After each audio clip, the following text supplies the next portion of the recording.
Would you, as a chef, sell your five-star meal for $2? Well, this is essentially what we are doing as guys in the dating market. Believe it or not, but our actions are the main influence of the state of the dating market. How are we responsible for the state of the dating market, you guys may ask? Well, girls are receptive beings, specifically to our energy.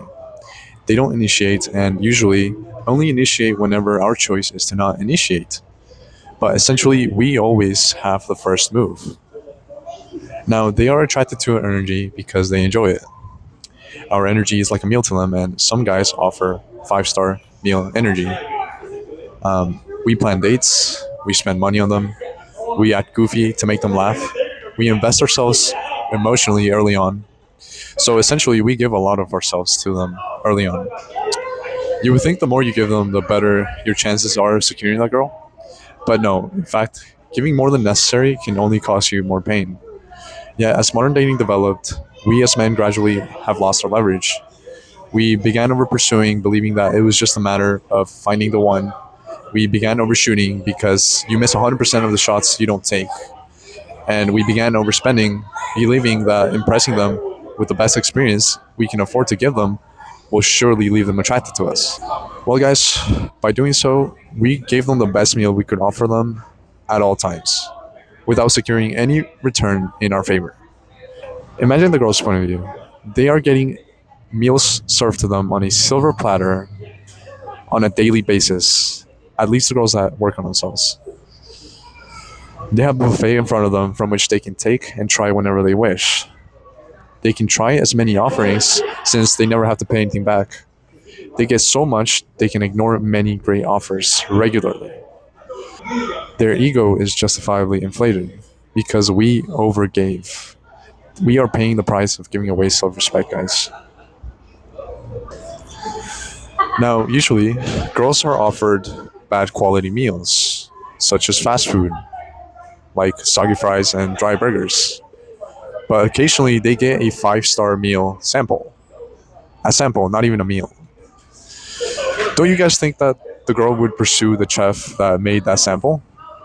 Or as Dr. Orion states, remember, the cat decides what milk is good. But the skill to produce a five-star meal doesn't come by giving it to anyone that is willing to eat it. No, it comes from respecting your efforts, even if there are failures along the way, because you suffered to make the best meal you could offer, improving your skills gradually. That means being selective on who you let try your meal, because the act of giving it out is costly, even if you only give samples away. Sadly, some guys will never have the self-respect to stop giving these girls unlimited attention and actually work on themselves. However, these guys' attentions isn't valued by the girls they offer them to anyways. Only a few guys have the privilege to give out unlimited attention, not work on themselves, and their attention be valued. So how do we fix this market, you may ask? Well, due to the abundance of guys that will never stop chasing, it cannot be fixed. However, if you're a guy in your 20s, here's what you should do to preserve yourself while looking for love in this dating market. 1. Value your attention. Stop giving out unlimited attention. It's hurting you, and it's hurting us by inflating their ego. This means unfollowing Instagram girls you followed because you thought they were baddies. 2. This means stop approaching or thinking you might have a chance with every girl you set your eyes on. 3. This means making sure that your attention is reciprocated. If you're giving energy, make sure that she's matching that same level of investments. Otherwise, you're giving a five-star meal for $2. 2. Have the right balance between popping in the dating market and working on yourself. If you're always on the dating market, you're not 100% focused on working on yourself, and vice versa, right? If you don't get any reception from girls, then maybe that's a sign for you to work on yourself and then come back. 3. Don't date to impress any girl that is willing to take you. Date purposefully to vet any girl you might deal with.